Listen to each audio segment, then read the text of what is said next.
What's up, everybody? Welcome back to Vitamin Lead, your healthy dose of leadership. I'm your host, TJ Reed, and I'm excited today to have Jason Treu with us.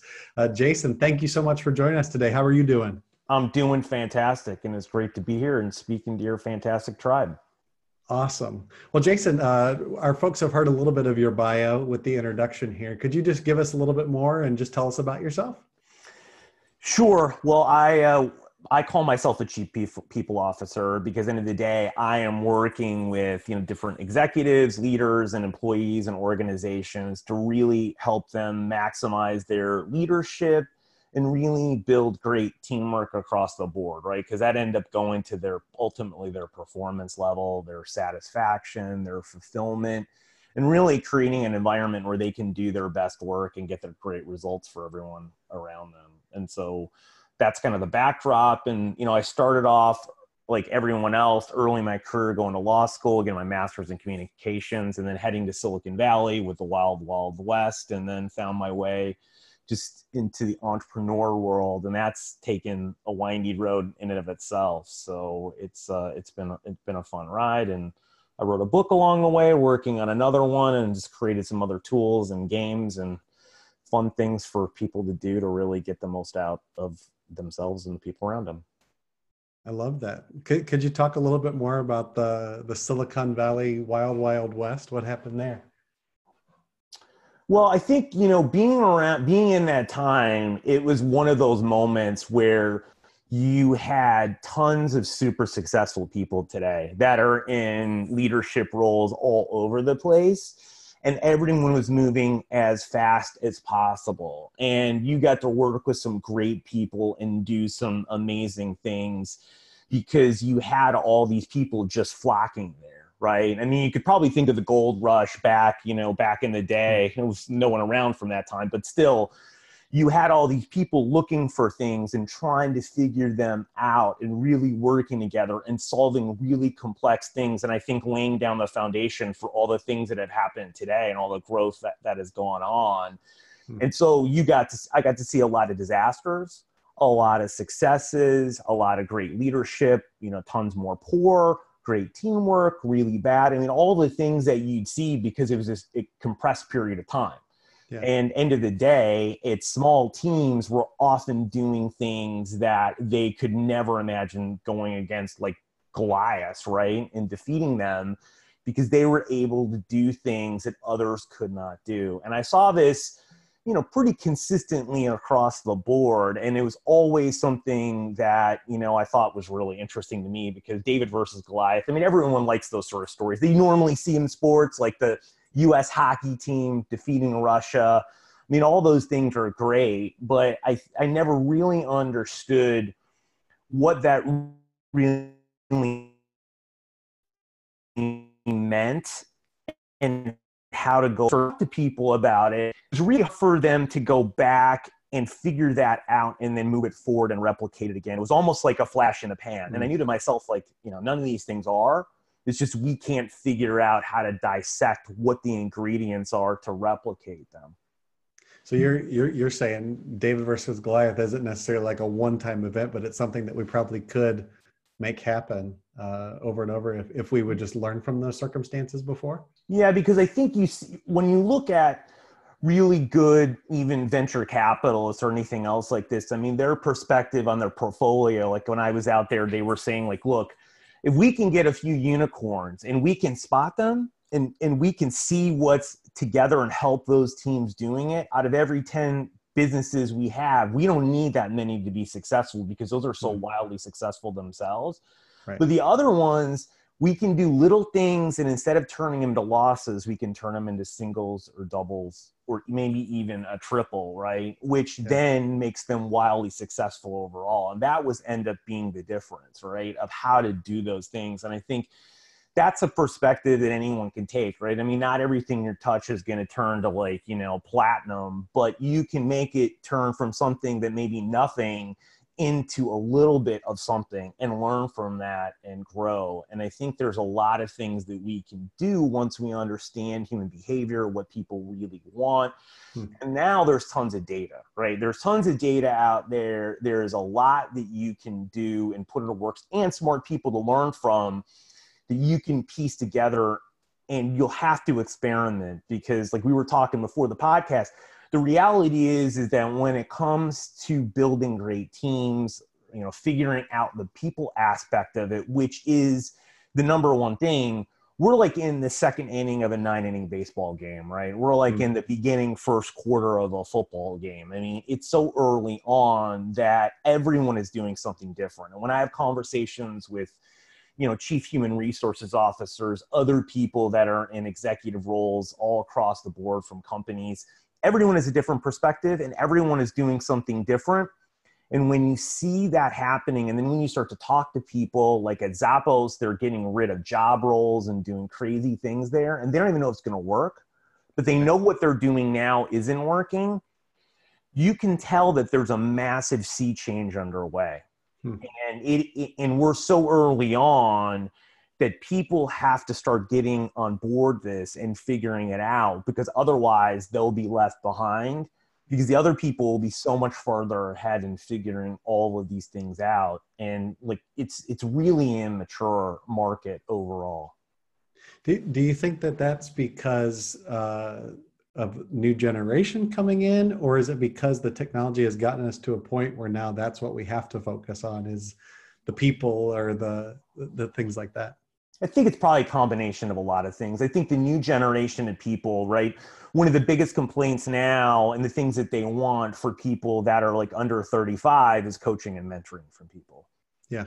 And it's where the biggest problem lies, because most people in corporate America are very poor mentors or coaches, and it's really not set up like that. And there's a lot more that they're looking for purpose and meaning out of their own work.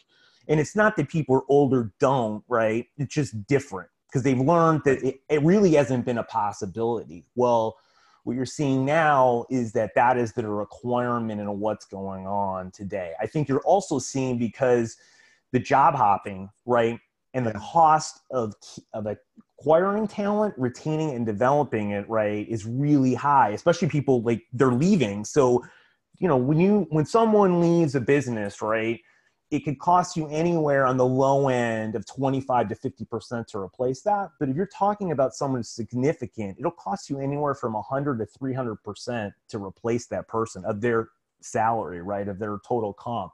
Well, that's pretty high, right?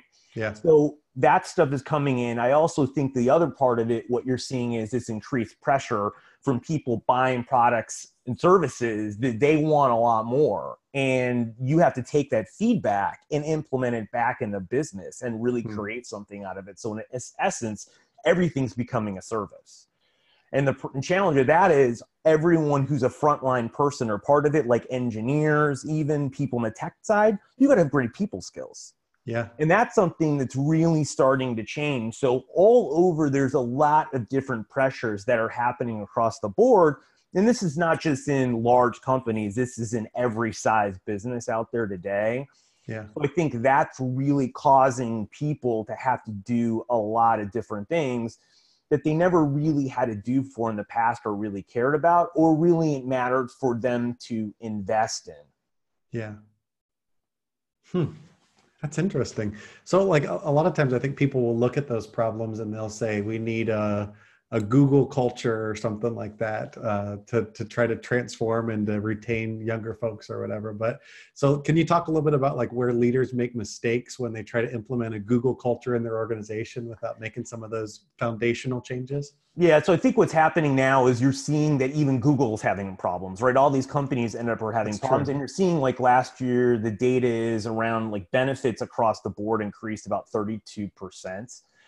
And what's happening there is people still aren't satisfied, right? They're still leaving. And when you look at all the data, right, all the research, all the analysts, all their reporting is that end of the day, people want to feel like they've accomplished something and that there's meaning in their work, right? And that they have relationships and feel connected to the people around them and that someone cares, right? And I think that's where if you don't put that in place, all the rest don't matter, right? Right. Because they're going to then it's sort of like when someone gives you more money, the next year you're asking for a bigger salary increase. You're not asking for less, right? Or saying, okay, it's great, I don't want any more, right? I'm good now. Nobody says I'm that. good.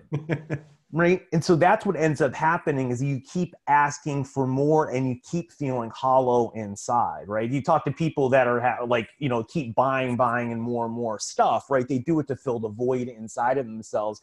They can't fill outside. So I always told people, end of the day, the difference is all the intangibles and all the things we learned in our personal life to apply in our business. And there's a study, I think it's by Will, I can't remember the study now, the who did it, but all the top things, and they looked at, you know, I think like 500 companies, and they looked at the top performers, and all the data that separated them out were all the things about, you know, caring, about contribution, communication, collaboration. It wasn't that these were the smartest people, right? All the other things that separated them out. And 85% of the stock market is intangible things as well, right? So it is the ability to cultivate people's talent, right? Develop it, grow it, really give them the experiences they need that hold people.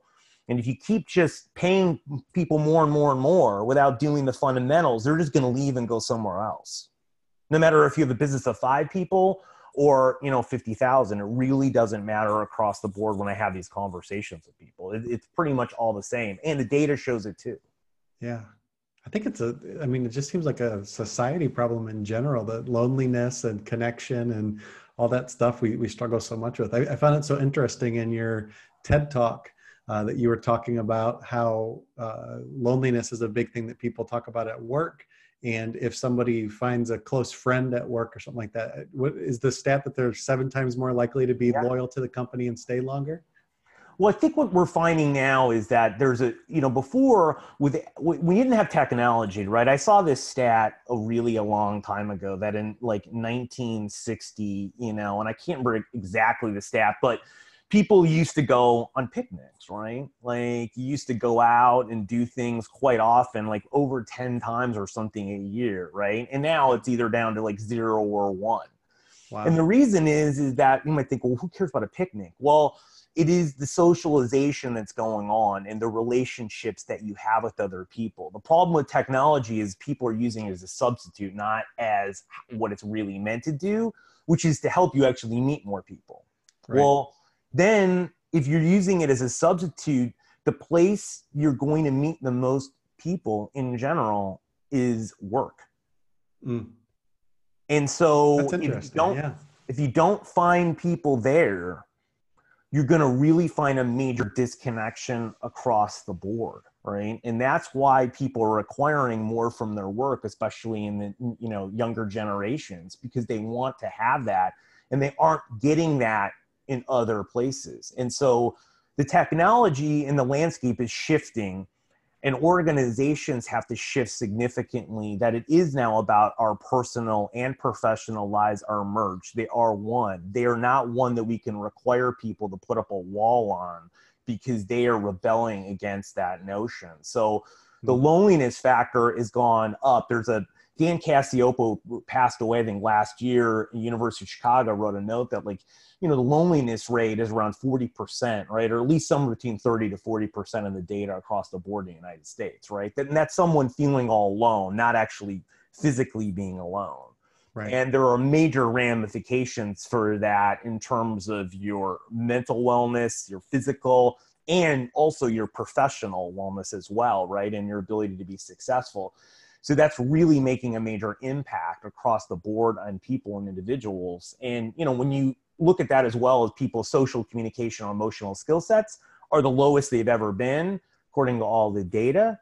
Now you're seeing a really sea change in what's happening today across the globe and a societal change. And so the workplace has to change, and it's going to have to be a significant substitute for what before it said, no, you're only working 9 to 5, right? And you find that outside. Well, people aren't. And if you expect them to do that, you're going to find a rude awakening that they are just going to want to leave and keep finding new places until they find that place, if they ever do.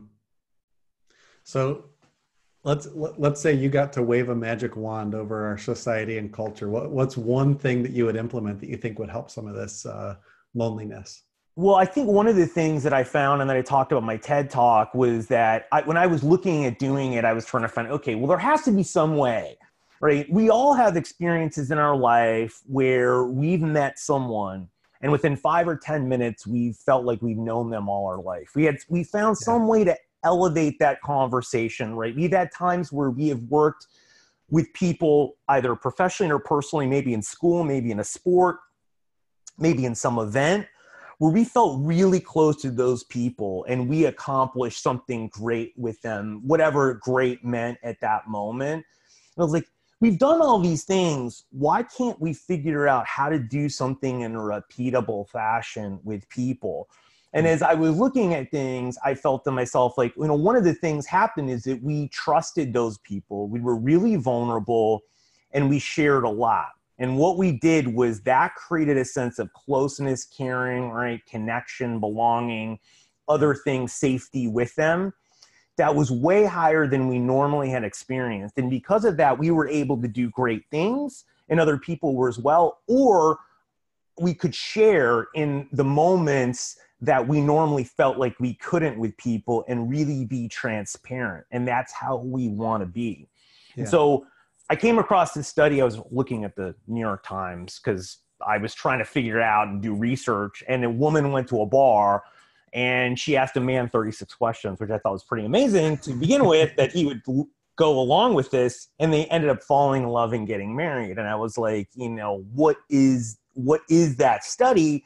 So of course I clicked on it. And actually I thought it was going to be clickbait, but it wasn't. It went to a research study by Professor Arthur Aaron. And what he ended up doing was he had grad students get together and they asked each other 36 questions over 45 minutes. And these questions were pretty vulnerable. Like one of the last sets of the questions was, tell me 3 things that you like about me.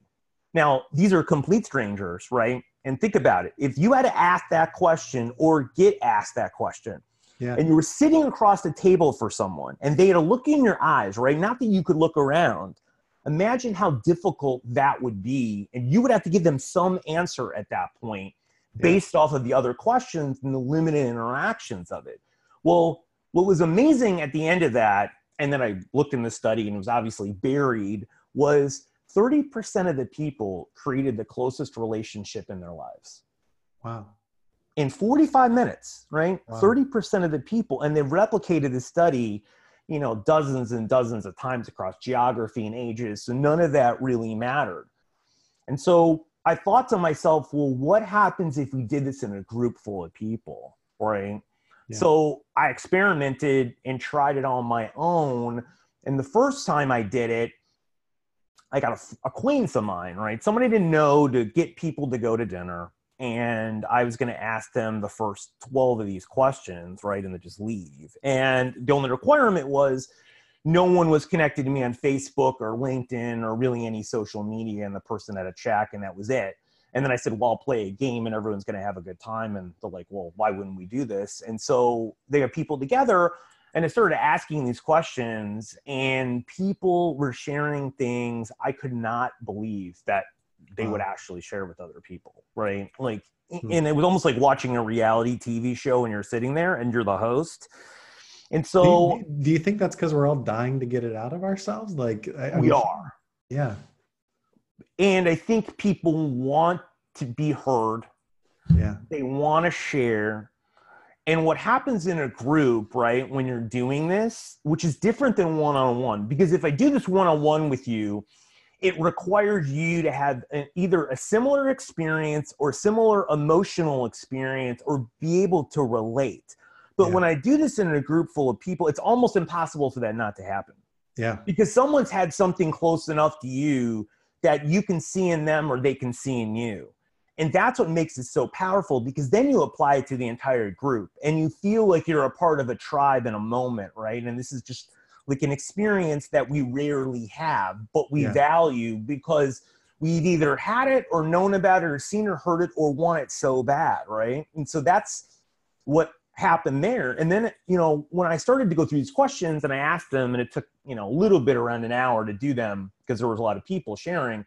Right. I was like, hey, thanks, have a great night. I appreciate this. It was great meeting you all. And then people grabbed me and they're like, you can't leave.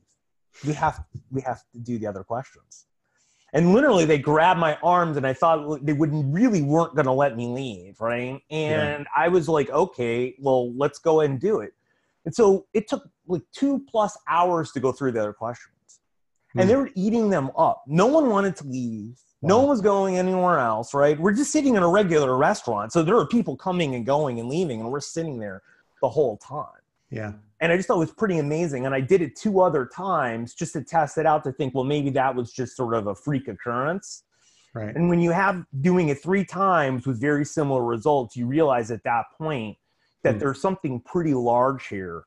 And a lot of it is that when people walk away from that, there is a trust level that's created that is really the key point in everything that we do. Because without having a high level of trust, we won't do anything. In Great Places to Work, which is they do a massive study, the number one thing they found in great workplaces is a trust level that's off the roof, right? Harvard Business Review, if you look in the May issue from 2019, they did a huge study, and they found, end of the day, that without having very, very high level of trust with the people around you, that performance, engagement, fulfillment, everything else was very low, right? So I think that what's ended up happening is the fundamental things that are needed in our personal relationships, the people that we're the closest to, that we're in our inner circle, we have to recreate that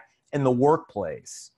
And we at least have to put the foundations in there, right? So if you play a game like that where you're sharing, the key thing is being vulnerable and sharing your experiences. That's what brings people together. It's not ropes courses. It's not traditional team building things. It's the sharing part of it and learning about people, because that skyrockets trust. And what it does in that moment is that it doesn't replace the time element. But what it does is that you feel so comfortable with them that you're willing to open up to places you normally weren't, that then allow people in, and then you can get there on the time element as you're spending more time with them. And that's where the magic is on great teams and organizations, no matter what their size. So Jason, I'm a leader of a team, and I'm hearing what you're saying. I'm going, man, I really want to make this happen. I want to, knock 2020 out of the park, making this happen. Let's approach it 2 different ways. First off, could you share, like, if I'm the leader of a team, department, something like that, how do I start to implement some of what you're talking about to get people connected? And then second of all, if you're just on a team, you're not the leader of the team, how can you contribute towards making a healthier, connected workplace? Sure. So if you're a leader in a team, the things that you really need to focus on are, 1, you have to bring the team together. So like I have a game, Cards Against Mundanity, you can use. I think that's awesome. Yeah. And we can talk about that later. And then you have this other thing, I wrote an article about creating user manuals. And what it is that, like, if you create, you get instructions on how to put something together. Well, you can do that with people and ask them questions. Right? Like, how do you the best communicate with other people? How can people approach you with difficult conversations? What are your pet peeves, right? Learning about people so you don't need to figure it out. They actually given you a blueprint, right? And that's, I've seen great managers now use versions of that across the board. I think the other part of it is having some peer-to-peer recognition, where you recognize other people and you allow people to do that with other people and share and give them praise and say things that are really something helpful. I think the other part of it is the elements are, people want growth, they want coaching, they want mentoring, and they want feedback, right? Yeah. So you have to be able to do that yourself, or you can find other resources with them. Gartner has a thing called the connected manager, meaning that you don't have to be the smartest person in the room. All you have to do is be smart enough to connect them to resources to help them, right? So you don't have to be an always-on manager, which they call in solving it. But if you can do those things, you will significantly increase your team's ability to do great things. Right now, if you're on a team, right, and you're not a manager, what you can do is take the principles of what we talked about and use cards against mundanity and say to your manager, hey, I'd love to do this in a team meeting where everyone can go around and ask some questions and get to know each other better. You could use a user manual and saying, hey, you could create one for yourself and give it to other people. And saying, hey, if you want to do this, I would love to find out more about you, but here's something about me that could be helpful in interacting with me. And you could sit down and ask them questions on it and get to know them better too, and figure that out and use that across the board. You could start praising people in team meetings, right? Just on your own, right? Yeah, saying, hey, I'd like to thank, Jim for helping me on this project. And, by spending his time, I was able to do this and impact X, Y, and Z, right? I mean, you can do little simple things like that where you can really start to drive it, because people will do anything for you when they know you care about them. And you spend the time and you do the same actions that you do for people in your personal life. So what happens psychologically is those people then look at you, and unconsciously, they put you in their inner circle. So they end up being your advocates no matter what level you are, because they want you to succeed, because they want to work with more people like you that actually care about them and demonstrate that in little actions, right? So it's the little things that you can do that will ultimately get you to great places. You don't have to be the best performer. Right. Yeah. But you have to be someone who cares, because what happens is you will elevate everyone around you to do such great work that the results will be out of the world, right? But if you do the greatest work, right, it's kind of like if you're the biggest fish in a small pond, who really cares? Because you're the one who's always having to do all the heavy lifting. I'd rather be a small fish in a big pond and have everyone that's around me working at a really high level. And so that's what's required for people to do today. If you're an individual contributor and you're coming up and it's your first job, or you're starting things over, or you're on a level where you don't really have much control. So why do you think we engage differently outside of work than we do inside of work? Well, I think a lot of it is we've just been told that, right? Work-life separation, don't be emotional, don't be vulnerable, don't share. It's all logical. It's all data, right? And I think that's done a huge disservice. And I think one of the things that you're seeing now across the board is a lot of times women are doing a much better job at this, because they are actually connecting their emotions at work than a lot of men are. Yeah. And so I think that's one of the sea changes you're seeing. Like if you look at the data on self-awareness, right, women are actually way more self-aware than men are as a whole. And it's because they can do a lot more reflection, right, and a lot more things that are really possible that men just don't do across the board. But I think as a whole group, we need to be able to do this and succeed, because otherwise what happens is we're not showing up as ourselves. And when you hide, that creates disconnection. And you're seeing this across the board. It's why people leave. At the end of the day, you go to some place, you start working there, you're all excited, you get onboarded, and you feel disconnected. You never really met the people around you. And then over time, things start to happen. Your manager doesn't interact like you want. You start getting frustrated. It leads to disengagement, disconnection, and then you start looking for a new job because the employment rate's so high that there's other options. Right. And then the business has a major cost that they don't put in the balance sheet, which is how many people are actually leaving. Because that's a cost that significantly affects at the end of the year that no one really looks at, right? They just put it all in new hires or whatever, but that's bad hiring, poor hiring, or other things that go into all these, components. And I don't see that changing. People talk about the economy going down all the time. I hear this doom and gloom. I talk to people. And then the same people last year who told me this are now like, well, it looks like first and second quarter are going to be better than they were before, right? Well, look, at some point, obviously things are going to dip, but we're way out of that point where the hiring levels are so low, right? I was talking to someone in Denver, and their unemployment rate is like 1%. It's so low that there's no, people can't fill. There's no way for them to fill the jobs that they actually have right now. And they're actually having employees that aren't near as qualified because they don't even have a body to put into place, like someone breathing. Wow. That's crazy. Yeah. I I wonder, like, as you were talking, I was thinking about, I've been in my current organization for a little over 8 years, and you kind of see people leave almost in cohorts, people that kind of entered or experienced the organization at a certain period of the organization. They seem to leave in groups of cohorts. Is that kind of like what you're talking about? That as they, maybe even if they do get connected to people in the workplace, they tend to follow the relationship, or if that's not there anymore, that's a lot easier to make the opt out from the organization.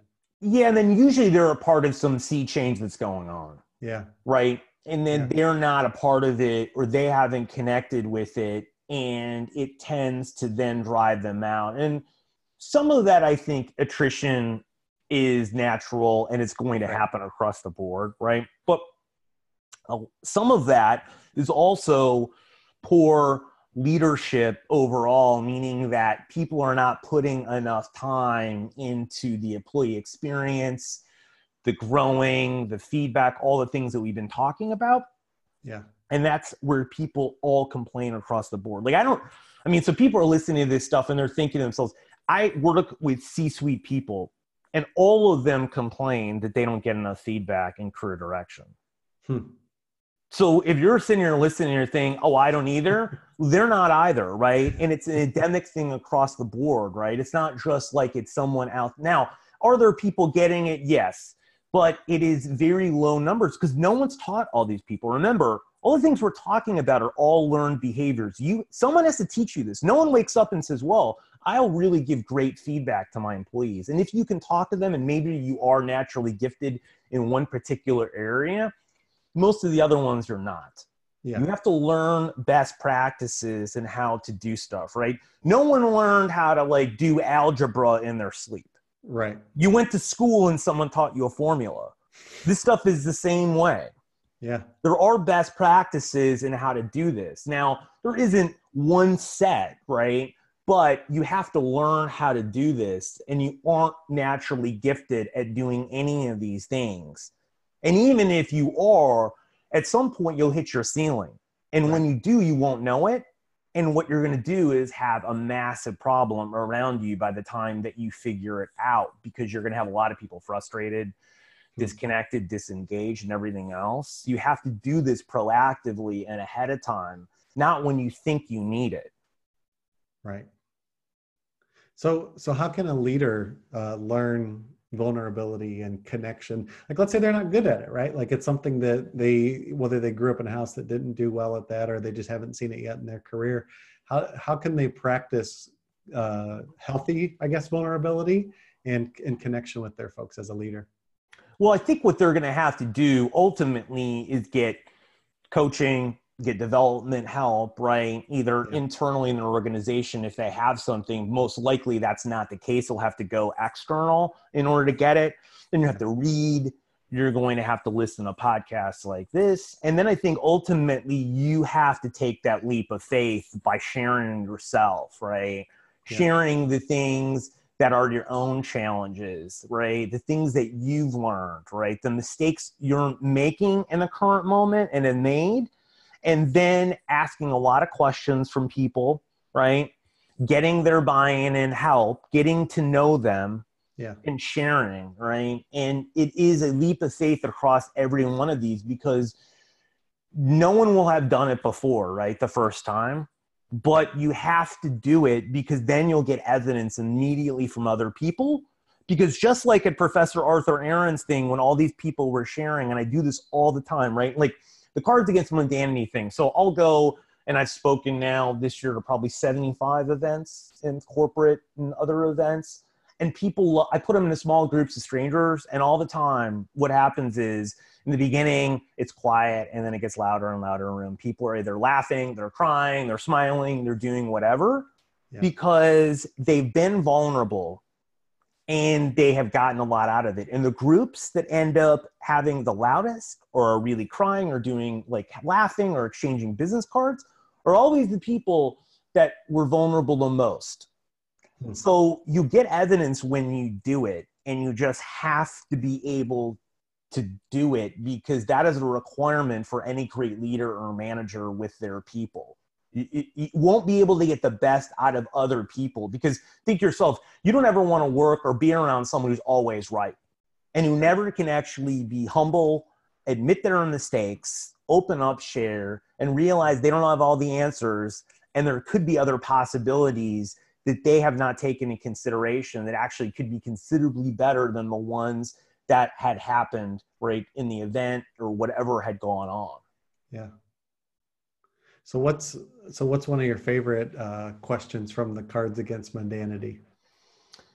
I mean, one of the things I like to ask, I think always works with people, a couple questions that really work with people is asking them, what's the most important lesson you've learned in the last year? And the other one is, if you had to say thank you to one person that helped you become the person that you are, who would that person be and what did they do? Right? I think those are great questions to ask people because it allows them to be in a place, right? The other thing that I'll ask people is like, what are you most excited about in your life right now? Yeah. Right. I mean, I think those questions, there's a lot of other ones, but those are usually the gateways to open up the other ones. Yeah. Because that allows them to share in a way and be extremely vulnerable without feeling extremely vulnerable. Right. It's like, there are questions in there like, tell me about the biggest blessing you've had in disguise. Like, tell me about the biggest setback you've had in the last 5 years. Well, those are really obviously the meat, right? Right. Because those are critical parts of you and experiences that other people, when they understand that, can interact with you much better. But you can't get to that place if you don't go down some level of a road. Now, that's the fast track, right? Yeah. Because ultimately, when I started doing things in groups, I would start to ask them questions like, well, tell me about, what superpower do you wish you had and why, right? And I always thought I had to go slower. And then I thought to myself, well, that's really antiquated thinking. Is that the case? And so I changed the question from that to tell me about what's the most important lesson that you've learned in the last year. And that's way more vulnerable. And what I found is that people liked it better, they had more fun, and they got much farther along in their groups in the same amount of time. Yeah. Right. And end of the day, when you take a look at like even introverts, right, or people that are shy, because I've asked thousands of them over the last year, like, what's stopping you from having better conversations and more conversations with people and getting out there, right? Especially after they played this game, and they've all said to me pretty much the same thing. If we could get to the meaningful questions, we would have a lot more of them. But what we don't want to do, and what wears us out as individuals, is to go through all the small talk. Where are you from? What do you do? Right? And then most of the time they never get to anything that's meaningful to them, and they're exhausted and they want to give up. And so they don't want to do it and they want to opt out. Yeah, and that's really pretty telling. We don't, what is it? The amygdala, we don't necessarily connect logically before we connect emotionally, right? So if we learn to connect emotionally, then maybe we can hear the bullet point stuff of the biographical things, but it's really important to know the emotional things that wires a person. Yeah, because here's the thing.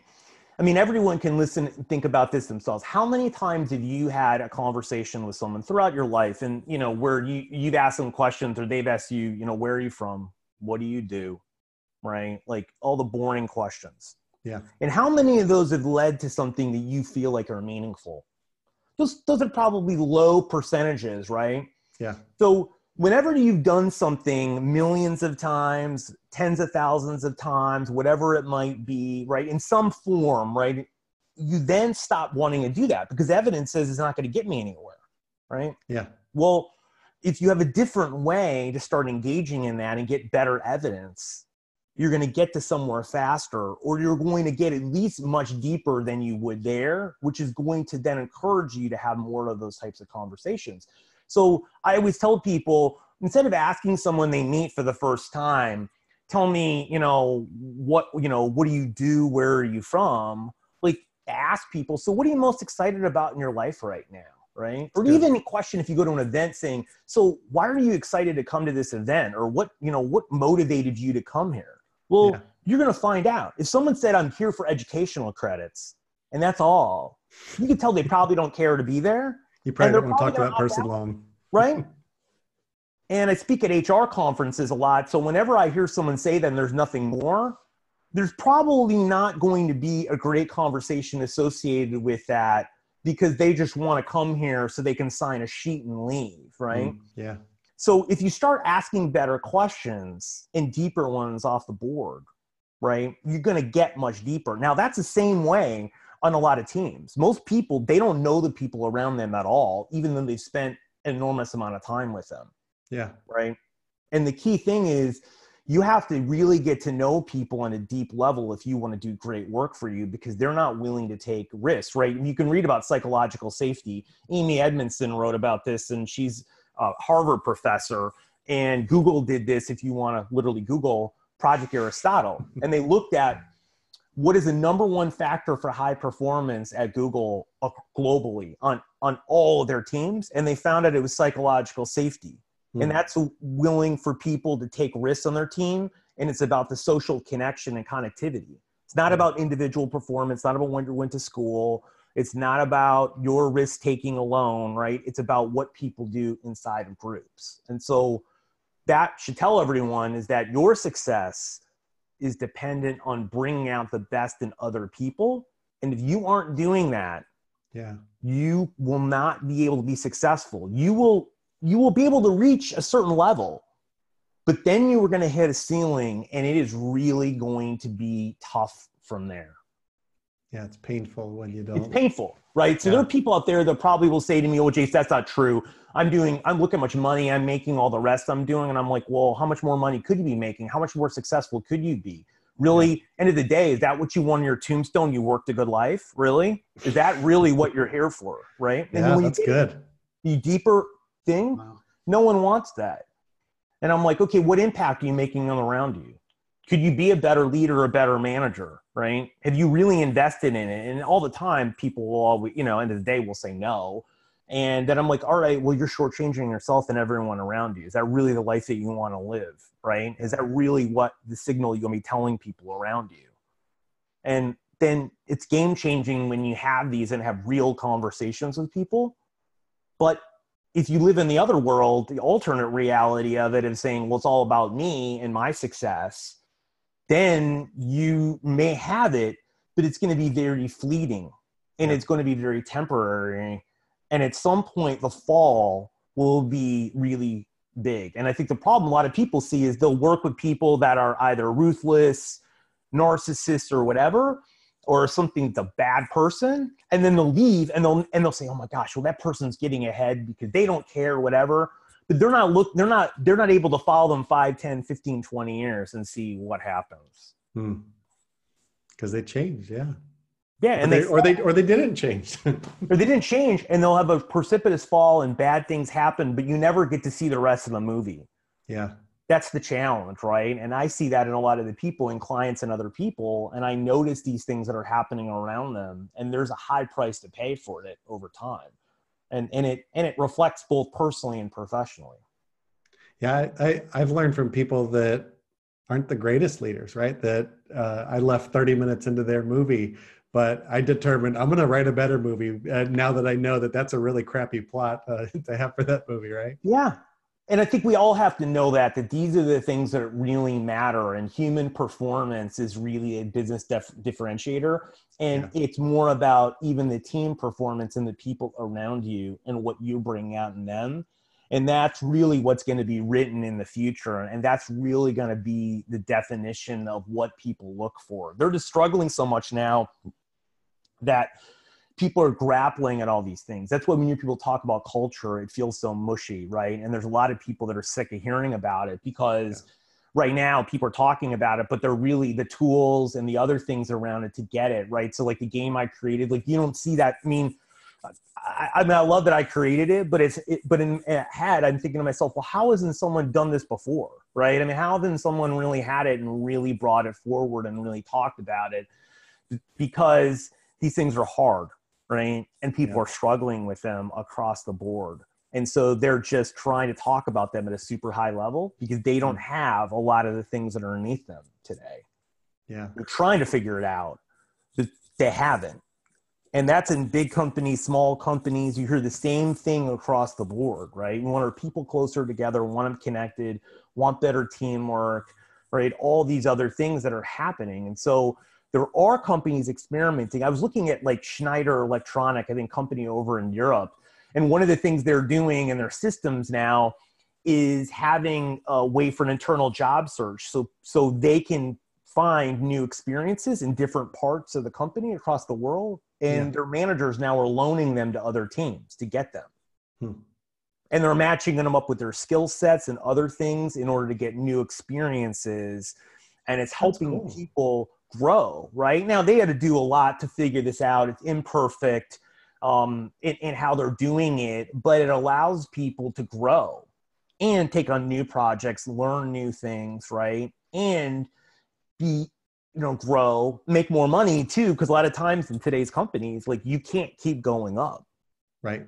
So a lot of the skill sets and how you get compensated is going to be, how are you helping other people bring products to market, make money across the company itself, be more entrepreneurial. I guess you can think about it that way than you'd have in the past. So when you see things like that, there are a lot of opportunities out there and people doing things, but like you said, they're really on the early stages of all this stuff. So we, as people working inside of there as leaders and managers, have to get out ahead of this and try to do new things and learn, because then what happens over time, we get better and better and better.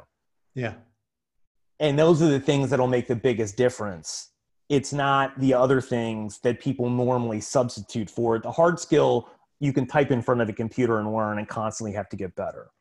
A soft skill, you have to learn, you have to implement it, you have to experience it, you have to get feedback, and then you have to get better at it, right? Well, that's a long lag time. Right. So if you don't start, you're really left behind. And when you have the problem and the challenge, you have to get massive action and massive help, because otherwise you can't do it, because now you're having to compress a large period of time in a short one. This has been so good, Jason. I so appreciate this thoughts on just people. It's all about people. It is. And that's the hard part, right? I mean, and so I think everyone listening to this, everyone empathizes with everyone else that this is really difficult time. And I think we'll look back on this in many ways like people did with the Industrial Revolution and all the rest of the things that are going on. It's really a people revolution. And everyone's scared about AI. But at the end of the day, AI is only going to replace repetitive things. And at the end of the day, when it replaces a repetitive thing, strategic things multiply.